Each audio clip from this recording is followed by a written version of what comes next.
Oh dear, excuse me.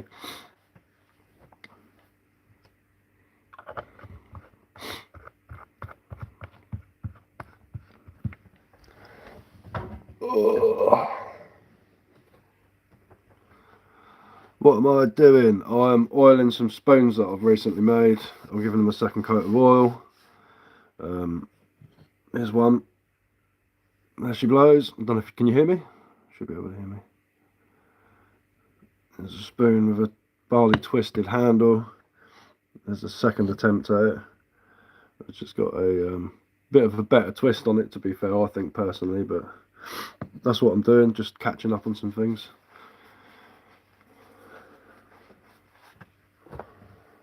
Oh, I need to recarve this. Love the handles, thank you very much. I normally just make them like, where is it? Normally just make them like this one, just like a standard sort of stirring spoon. I do carve other things as well. Why do you have to oil them? To stop them from going bad, stop the moisture from going in them when you're using them. Like when you're cooking and stuff, it just keeps the wood nice. It just protects it from moisture, basically. This is a walking stick that I made. Another barley twist in it, but it's a bit more of a chunkier one. But yeah, that's a walking stick I made.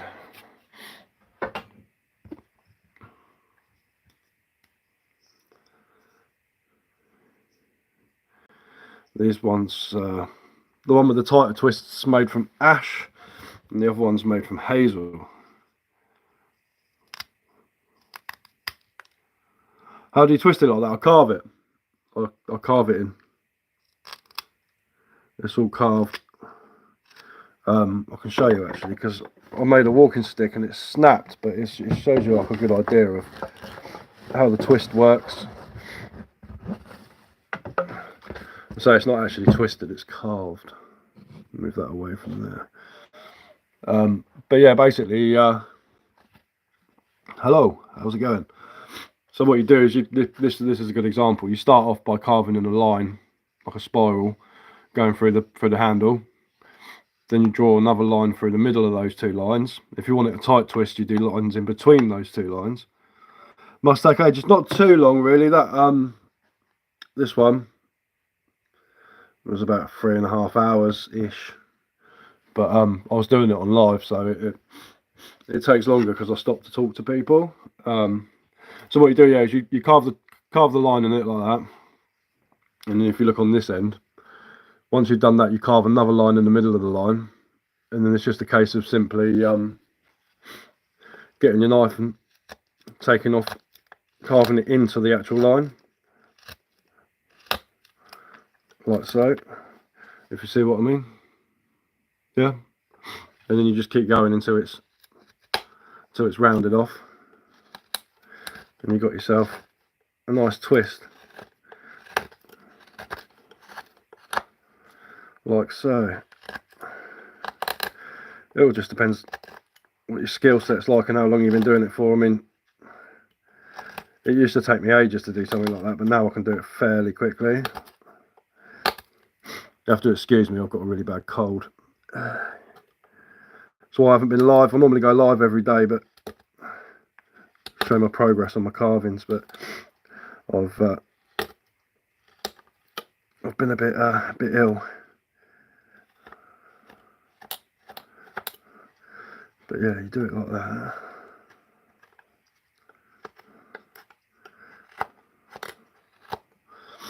And it creates like the barley twist, basically. And if you want to do it even finer, you do another one in between those two lines, and you get like a really tight twist. But yeah, that's basically how you do it. And then you just keep going round. Helps if you've got a really sharp knife, otherwise it will take forever. But luckily hazel's fairly workable, so it's not like using oak or something like that where it bluntens your knife every 5 minutes.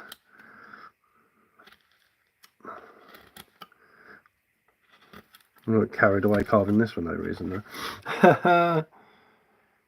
Do only make spoons and walking sticks, or lots of other. I do lots of other things as well. I'm halfway through making a bar for a crossbow. That's going to be a crossbow when it's done. Not a very powerful one, but it will be powerful enough, as they say. What was I doing? Oh yeah, I was recarving the spindle for my fire set. I carved bowls.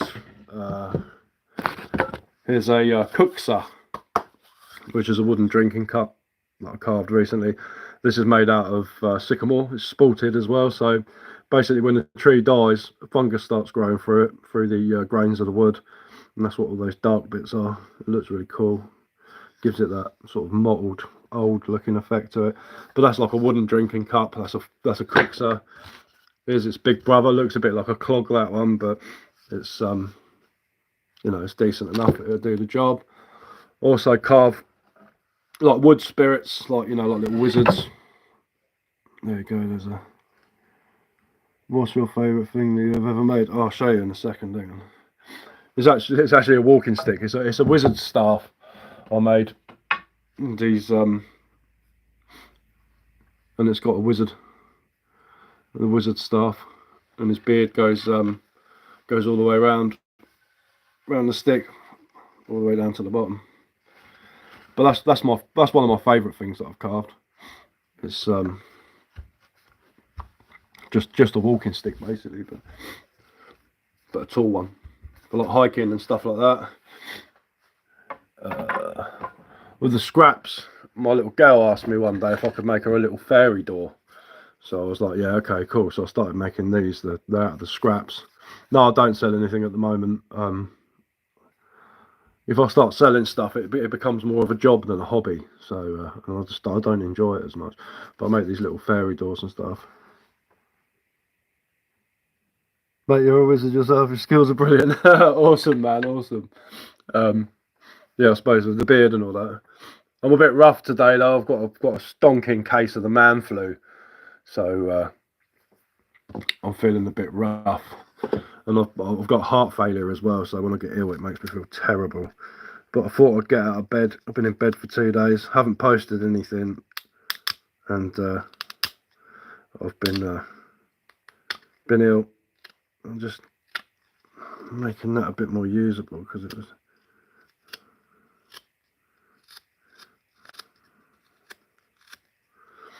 That's better.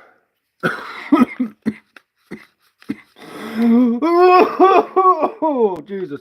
Oh, excuse me. I sub. Thank you very much. That is appreciated, man. I need to cut a new one of these in here as well. Otherwise, that's going to make a bit of a pickle next time I try and start a fire. It's going to be hard to do. To be fair, I could just make another one, but this one's for demonstrating.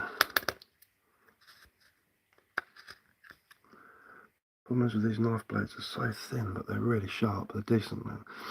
It's like a razor.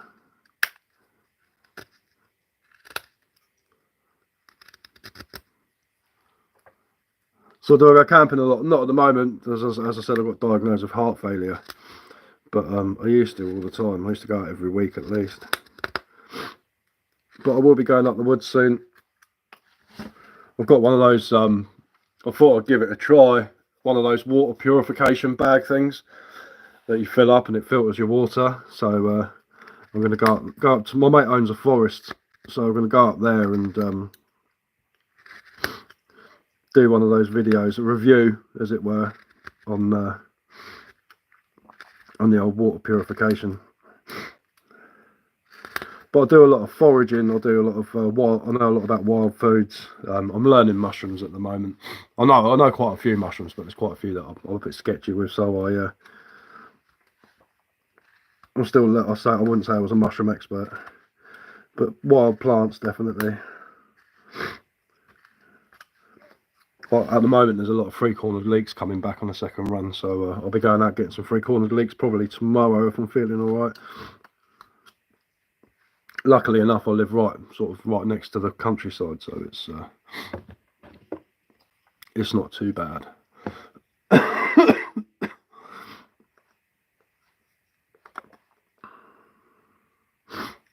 Need to make that notch just a little bit bigger.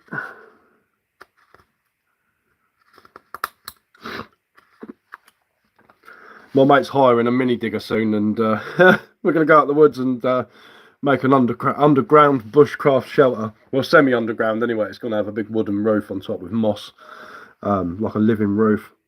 And we're going to dig out a pit, basically.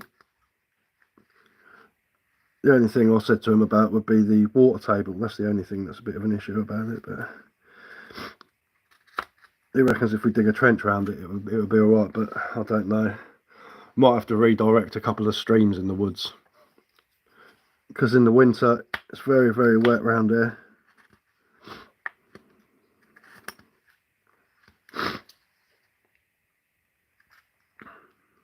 You have to excuse me sniffing and coughing all the time. This is the most interesting live I've seen today. Thank you very much. Cheers, man. That is appreciated.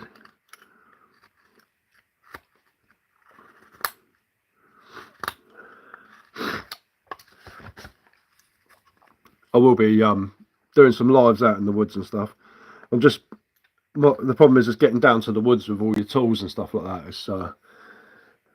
It's a bit of a nightmare. My mate's got a 4x4, like an old Land Rover, but he's moving house at the moment, so we can't get any of the equipment down there, like chainsaws and stuff. So it's pretty annoying. I need to get on my GoPro really and get loads of. Do I like motorbikes? I'm not really a motorbike fan. I mean, I've got nothing against them, obviously, but I'm not really a fan of the motorbike. My brother loves them. He's always had motorbikes.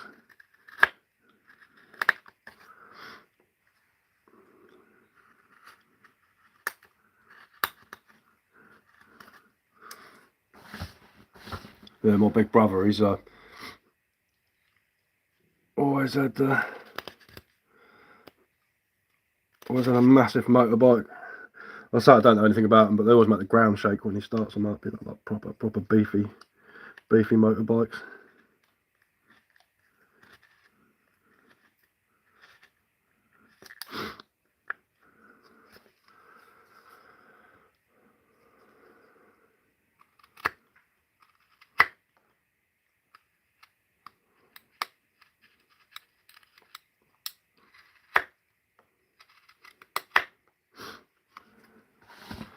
Hey mate, I hope you're well.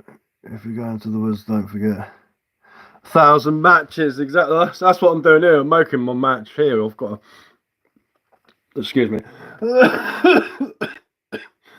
I've rinsed this. It's not really it took me like 5 minutes to start a fire last time, and it should only take a couple. So I'm just carving another notch in here. To be fair, I should just do a video and make a fresh one up at the woods and be like, this is how you start a fire without destroying loads of match heads and getting a cooking on a tuna tin. I got the missus to buy me a tin of tuna in oil actually the other day, because I'm gonna do a wee video of how awful those tuna tin stoves actually are. I made one about a year ago, put it on my TikTok. I put the video on there. I can't take it off because it has the watermark on it, and YouTube don't like it. I don't get any views on it. But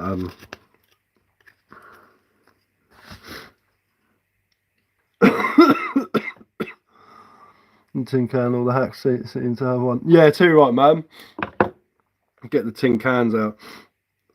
I mean, if in a survival situation, obviously you use whatever you can use, but you know, I don't think people are walking around with power drills and tin tuna in their pockets when they're out going through the wilderness, and then they get stuck out there in a survival situation. Hang on, good job I brought a tin of tuna with me.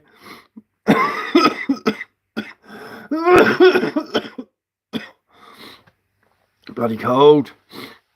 Want it to go away and I can go out and do stuff.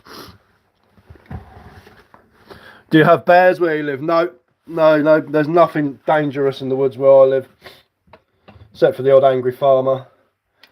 No, I'm in the south of England, mate. The closest thing you'll come to a bear around here would be a badger with a nasty disposition. Other than that, nah, there's nothing like that around here, bud. And this whole toilet roll thing, let me burn it all at once, make tea. If I had a toilet roll in the woods, there's only one thing I'd be doing with it. Well, two things. I'd be blowing my nose with it and wiping my arse with it. I wouldn't be what's this name in carving a hole in it and using it as a rocket stove. No chance. I've got a Kelly kettle anyway. I normally take that up the woods with me, so it's you can cook on it, eat, boil your water and all that sort of thing. Or chainsaws and 4-pack of toilet rolls. I reckon they're just camping at the back of Asda. Yeah, probably, man. Probably. What's that? Grating so much. Oh, it's the back of the knife that's touching it. Oh, you're in Scotland, man. I've always wanted to go to Scotland. One of the places I've never been. I've been to Wales before. Wales is beautiful. But I've seen some videos of Scotland and stuff, and it's like a beautiful place to go. Hang on, I'll show you my Kelly kettle.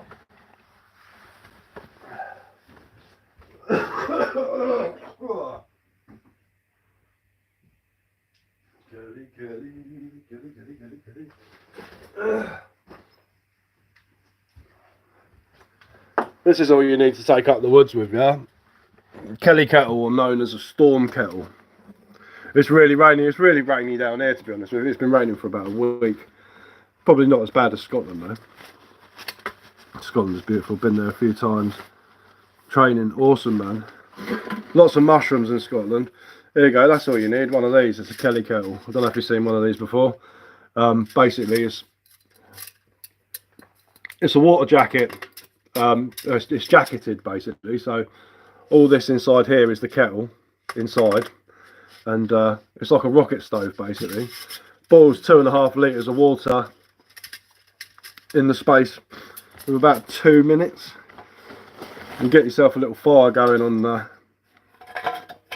base. I'm going to get black hands now. You've got a little hobo stove to stick on top of it for cooking on your pots and stuff. They come with pots and pans and plates and cups and all sorts of things. So that's all you really need. Only recently discovered you via your YouTube shorts. Really enjoy your content from Hampshire. So not that far. No, you're not that far. Hampshire's not that far away. We used to go to Portsmouth a lot when we were kids. We used to go and set up on Portsdown Hill. Oh, excuse me. Yeah, Kelly kettles are the way forwards, aren't they? They're brilliant, mate. They work in all weathers. You don't need any gas for them. I mean, don't get me wrong, I've got gas stoves and stuff like that, but the Kelly kettle's my favourite. I did do a video last month, but I didn't put it on my YouTube. I should have done, really, because I deleted it now. But I went up to a place called Clapham, and I was making tea and cooking bacon on it. Weather is crazy out there. Yeah, the waterfalls go up backwards, don't they, in Scotland? They go uphill instead of downhill.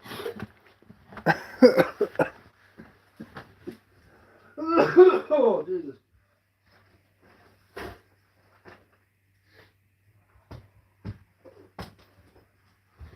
There you go, this is something I've been working on. Bit of a spiral thing going on, but it's a big spiral. Laugh at that. We live in the countryside too. Yeah, awesome. It's nice, isn't it, being out in the sticks?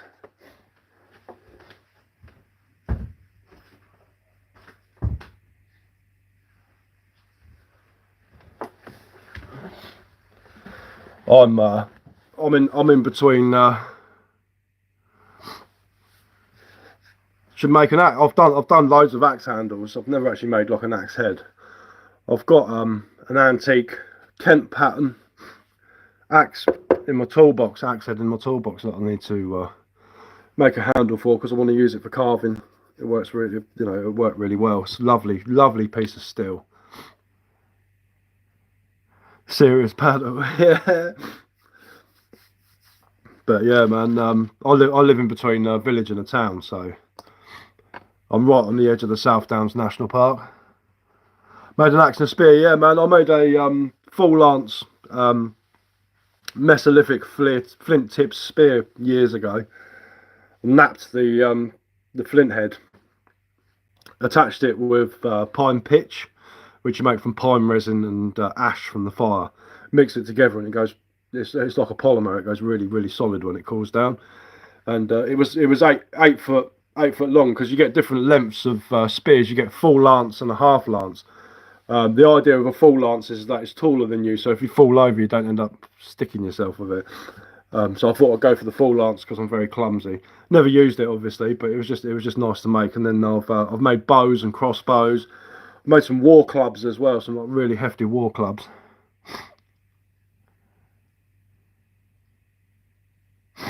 Half an hour to get to the nearest city. I think the nearest city to me, city, not town, is probably about an hour's drive away. Big city. And it's all just little towns and villages. Nearest town's probably about a 15-minute drive away. But yeah, I live in like a bunch of houses. Then you've got 2 roads, and then you've got the South Downs National Park, which is really nice. I'm only a teenager, so I'm not allowed to make many spears or axes. No, fair enough, man. Fair enough. That's when I started doing bushcraft. I started getting like into like the natural world and stuff when I was about 9 years old, and when I was like 16, I started going out on my own and experimenting, making different things. Making spoons, obviously. I love making spoons. Just get carried away with them. I'm making these for like gifts for people at Christmas. Got a load out there. This was a bit of an experiment. I messed up the actual spoon head, but I thought I'd put a wizard with a twirly beard on it just to see if I could do it. I could probably do a lot better job of that, actually. That was a few years ago. I'll probably do better now. Made an oak one, but I left it bent because I wanted to follow the grain, so it's a bit wobbly, but that's an oak spear. Spoon. Kitchen knife and sticks and stones. Yeah, fair enough, man. You don't even need a kitchen knife. You just need a decent lump of flint. Get yourself a striking stone. Hit the side of it, and a flake should come off. And then you can use I've got a deer antler. If you can use a deer antler to shape it up into a point. It doesn't have to be perfect, as long as it'll go through something. Make yourself a decent spear. I made arrowheads like that as well, like rough ones. Nothing special. Nothing compared to like Will Lord. If you want to watch a man make stuff out of flint, Will Lord is the bloke you want to look up. He is amazing. Very, very good he is. But yeah, I'll use this next time I go out the woods. Yeah, Will Lord's very good. He's a famous flint napper, and my family into the trip teach myself. That's how I learned. Any trips planned? I've got a cold at the moment, but when my cold's better, my mate owns a forest, so he wants to go up there and do some work. We're going to hire a mini digger and dig out the side of this little berm and build a bushcraft shelter in it with a big thick roof that you can walk on. But that's just for shits and giggles, really. I'm going to do some videos while I'm up there as well, like fire lighting, what different trees are good for fire lighting and stuff like that, where to get water from, how to purify water, different fire lighting techniques, friction fires, using flint, using drying out bracket fungus and preparing it so it'll take a spark off of a piece of flint. When I say flint, I don't mean ferrocerium rods, I mean an actual chunk of flint. Good thing is there's I live near the beach as well, and there's a lot of natural occurring iron pyrites or iron pyrites, which way you want to say it, and it's naturally formed iron nodules, and you can use those, strike those on a piece of flint. Very dull spark, but they do work. Can you tell me how to make a shelter out of sticks? There you go. Look, there's a little chopping board that I made. It's a bit rough, but that's for camping. how to make a shelter, your best bet is to find if you're in a survival situation, find a natural shelter, like a cave or a grotto or a fallen tree. But I mean, the way I'd make a shelter if I went up the woods, normally I'd take a tarp with me, but if I didn't have a tarp, I'd cut a couple of long pieces of coppice, V-sticks. I'll stick the V-sticks in the ground. I'll put one piece of coppice across the top, and I'd have it going down like a slanted roof like that. And then I'll just whittle loads of tree branches off the coppice in between, and then absolutely pile loads of leaves on top of it. Kelly Kettle tea and nature tastes better. Kindest regards from Emden, Lower Saxony. Awesome, man. Yeah, it does. Yeah, there's something about having a cup of tea out of a Kelly Kettle. Oh dear, I need to shift this cold, man. Just doing my head in. I think I'm over the worst of it though. It's sort of loosening up. Yeah, shelters. I mean, there's a Ray Mears handbook. I can't find. I've got one here somewhere, but I think the kids have ran off of it or something. But there's a Ray Mears survival handbook, and it's a really good one to get. It shows you just sort of basic shelter building and stuff. Really, really handy. That's a book about World War II. That's a book on trees. That's a book on mushrooms. That's a book on carving faces. I don't know where it is at the moment. I think the kids have been messing around with it and hidden it somewhere, or I've lost it somewhere. It'll be about. Is that it? Is that it? Is that it? No, that's not it.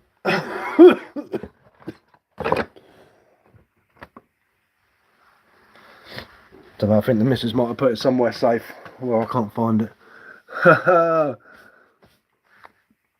I've got to go, but might be back later. Okay, bud. I might be on later on this evening. I don't know if depends how I'm feeling.